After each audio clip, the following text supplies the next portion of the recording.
I'm sitting in my new apartment this morning, looking out at a view I never thought I'd have, and I keep thinking about the phone call I made 6 months ago that changed everything.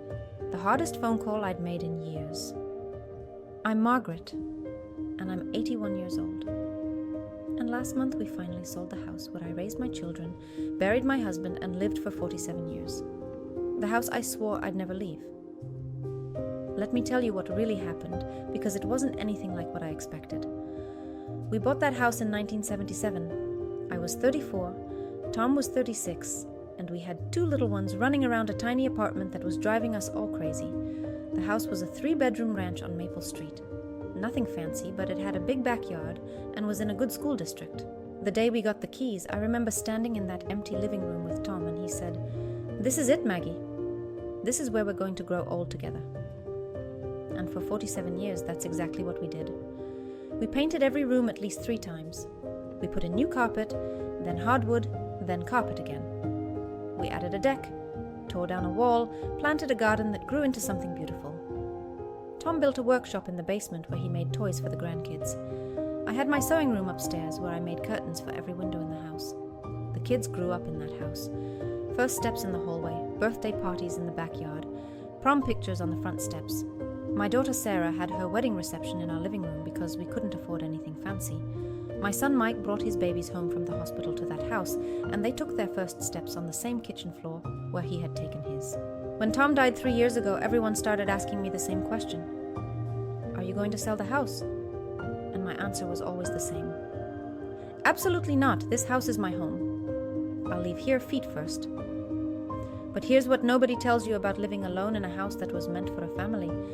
Everything gets bigger. The stairs get steeper. The yard gets wilder.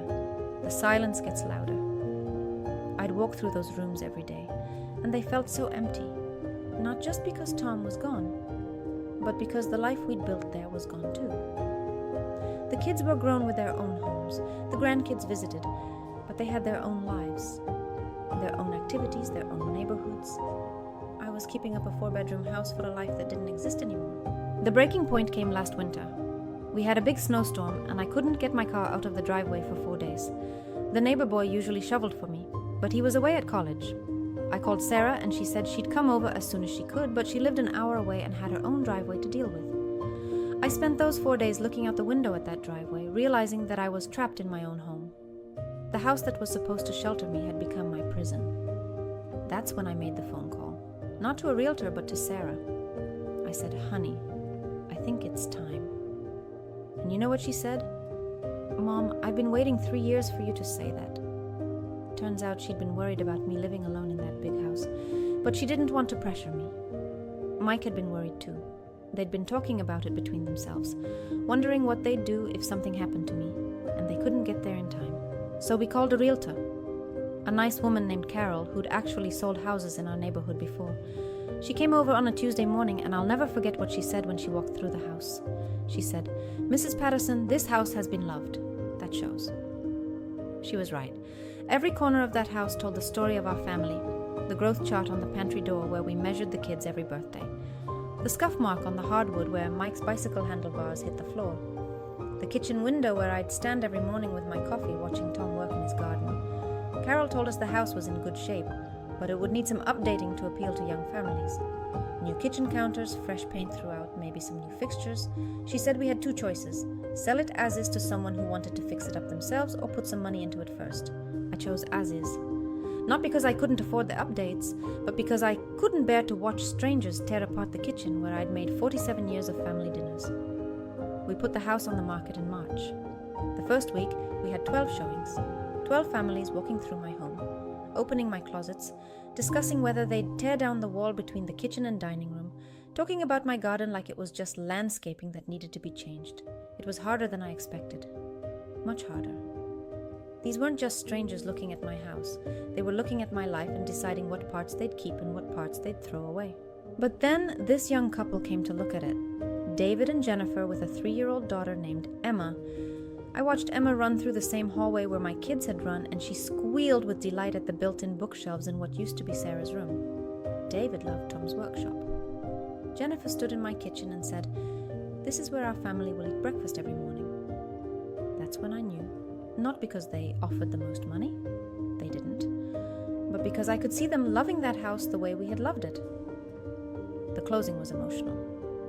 I signed paper after paper, officially ending my claim to the place where I'd lived more than half my life. Carol had warned me it would be hard, but I wasn't prepared for how final it felt. 47 years of life reduced to signatures on legal documents. But you know what happened next? Something I never expected. Moving to this apartment, a nice 2-bedroom place in a senior community, it didn't feel like giving up. It felt like letting go of a burden I didn't realize I'd been carrying. No more worrying about the furnace or the roof or whether the gutters needed cleaning. No more heating rooms I didn't use or paying property taxes on space I didn't need. And the people here? I've made more friends in 6 months than I had made in the last 10 years on Maple Street. There's always something going on. Bridge games, movie nights, group trips to the farmer's market. Last week we all went to see Sarah in the community theatre production. I had a whole cheering section. Jennifer sends me pictures sometimes. Emma learning to ride her bike in her old driveway. David's tomatoes growing in Tom's garden. They painted Sarah's old room yellow for a nursery. They're expecting their second child. That house is alive again in a way it hadn't been for years. Sarah helped me pack up 47 years of belongings. We found things I'd forgotten we had. Report cards from elementary school, Tom's old love letters, Christmas ornaments from when the kids were small. Some things came with me, some went to the kids, and some we donated. But the memories, those came with me whether I wanted them to or not. Here's what I learned. A house is just a building until you fill it with life. And when that life changes, sometimes the kindest thing you can do is let someone else fill it with their dreams. I thought selling the family house would feel like losing my history. Instead, it felt like passing it on. David and Jennifer aren't just living in my old house. They're creating their own love story in the same rooms where Tom and I created ours. And me? I'm creating a new chapter. Smaller, simpler, but surprisingly full. Last week I hosted my first bridge game. 4 women around my new dining table, laughing and talking and sharing stories. It felt like home. The house on Maple Street was perfect for the woman I was. This apartment is perfect for the woman I am now. Sometimes the biggest gift you can give yourself is permission to let go of what used to be perfect, so you can discover what's perfect now.